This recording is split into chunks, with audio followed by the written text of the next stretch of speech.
Wontumi aye Wontumi radio eye ne dia wa bia TV stations akase bi oye MPP from penifo ni bi wono so ene prophet Owusu Bempah enya beef ano the message so be like attention TV Mr. wa so a subscribe on my wati Mr.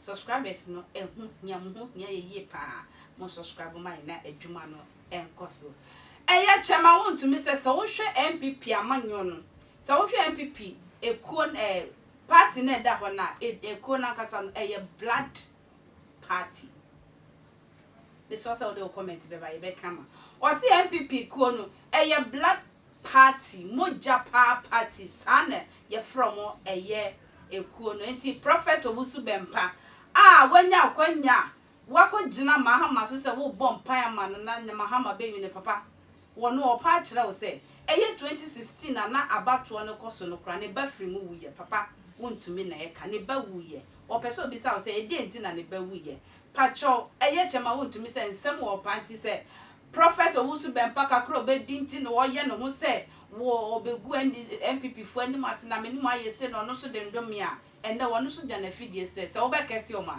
wono so ebe kese o ode ni moja ebe gina so me yentie Wontumi Owusu Bempah ne nsem a wo keka na meba ha na meti vote so no wa ene ka me na ka me ba be deal with na me ni nyina wadamfo ba ko bi e friend Kofi ono na afre me ana wo pa macho sanya sa enti Owusu Bempah me catch the plain MPP is a blood MPP is a blood MPP Moja MPP ye moja party ni ye moja me na me catch the Owusu Bempah sa wo dwen sa wo ye be man na sa wo kasa wo aye yi a ena mete so na ma wo me se sa wo pa me metimi de me sase ato se na matwa na me asade me na Owusu Bempah me de abrɛw amwo hu se wo sam ne ntoro ne ade a wo keka no anya se entimi nkasa o MPP fo na ma ya che wo etoro se na wo ka woni agrada kodi agro no obi ka ho obi ni ma de cry fa so ma oni agrada be ya danfo me wo ho ana Owusu Bempah ayi aboa papo afre me se ya chi sofo Owusu Bempah anam se o jai on samra woka no so chama ya chi no enti na so ye bibi fa ho ana o connect ade mami ana wo se ana busa sa de de na se nyame nipa ana wo se me wo ho ana ayi dampare aba ma sore no aba ba chi me ana so how so I called Dampare. I called Dampare. Dampare is my brother. So, my friend Dampare no. And was a chairman. I did see here say, me police for no call. I say, omu I will TV so. And now omu has yes, omu ye investigation ye. And see, omu te tell omu the be ra. A friend say, omuko wura so nu so omu hwehwe nkofo no ma che wo na bo a wo ma bu wo ma yi pa asore ma na bo phone yes ayey and so na say Dampare Owusu Bempah nye obi a wo hwehwe na wo hu no wo se asore ho na wo se wokọ so wo kwa akọchi enti no de me no nya dwen and no say na chama ya police for no police administration is not only about me it's about omo ka hu ni nyina enti the chairman police administration na decide say ya arrest na ono kra na onka ho na ye nkofo specific na omo ye no na oba police station ho ana o ha se so de ne se ebobo ayayi no ana omo investigation no a kire say ono so ka no ana ma ye che no ayayi enti wono na kanya de a ka hono ano ka ye beche no na emom wokọ police station ho obeya police station wo say ye memen kwara ye memen nkofo ene sa na yema no enti say ye wo nkwara ne wo nkofo ana ye yidi a na che say wo say investigation come so the decision was made by the police administration not Dampare and I'm say Dampare please me poacho president is not here. The vice president is not here. Until Mesro. And I say, now no dear. Onim dear onka. Now no, yes say no person here. This is the first time I make us our own. Anna, Miss okay, obate men kabio. Anna me friend John Boadu. So John Boadu and 3 others. Omokotra police station home at the Oh yes. So it's not like that party, no? No. John Boadu that time was a general secretary. Yes. My friend nan okotena home police station home at the Aye. Enti me ya no. Anna me friend Owusu Bempah me friend back. And okra na unamo na take kanta back. Yeah. Anna me no kasa say. Me ne dampare akasa ente ya me na me no enua me no wo ye no ana ma me sha ase say me ka ayia me come on ne dampare adi no me ka kire ne say na sesofo wan ka no kra kire me na wo sen ka wo ka kire me say na asi enti no ka me frɛ dampare no unim de obeka me nim de obeka but wo ka kire me say onya hwe but this is what he has said.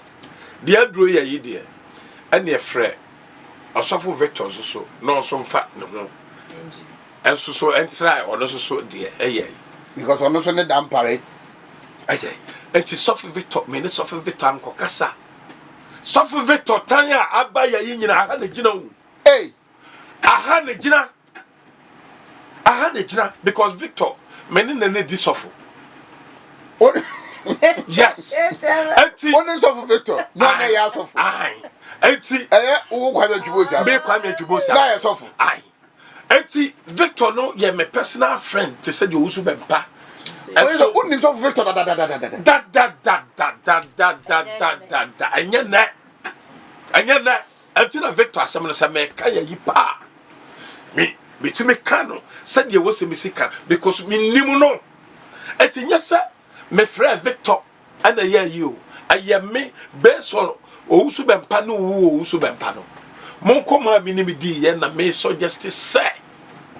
And yemma Owusu Bempah suffer Victor so and fed down because on Zunian. I want no Owusu Bempah catch them say chairman. Now Sir President no I didn't want to mean your BBA. No.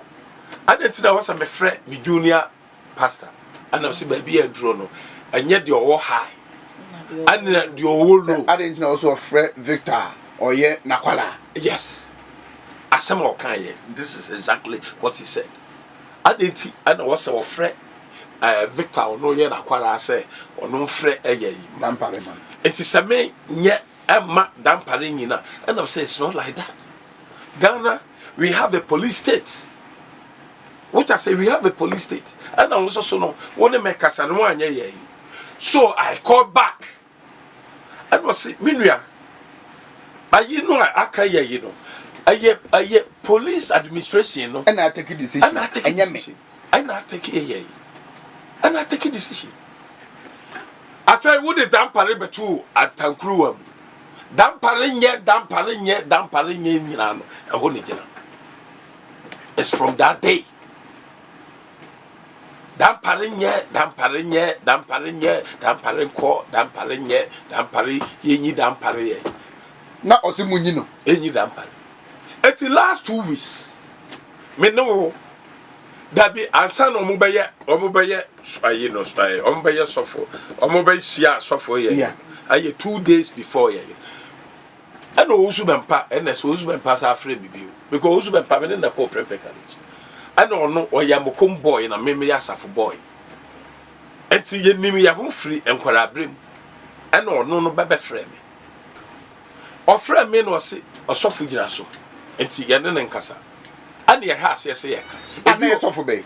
Aye, Suffer Owusu Bempah. Okay. And your house, yes, dear normal. Every week we are almost talk.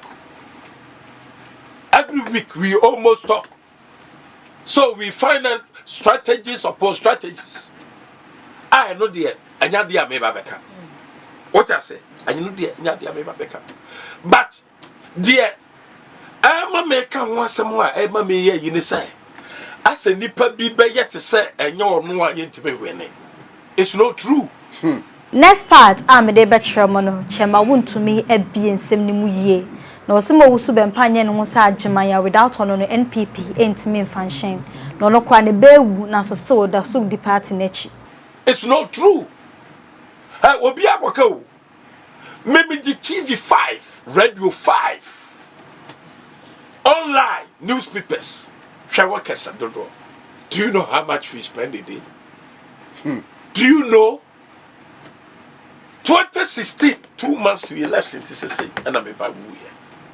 Where you curse upon curse, where you curse me, I curse you. Where your pastor curse and politicians curse. Message all the comments, Beba, you become a crap.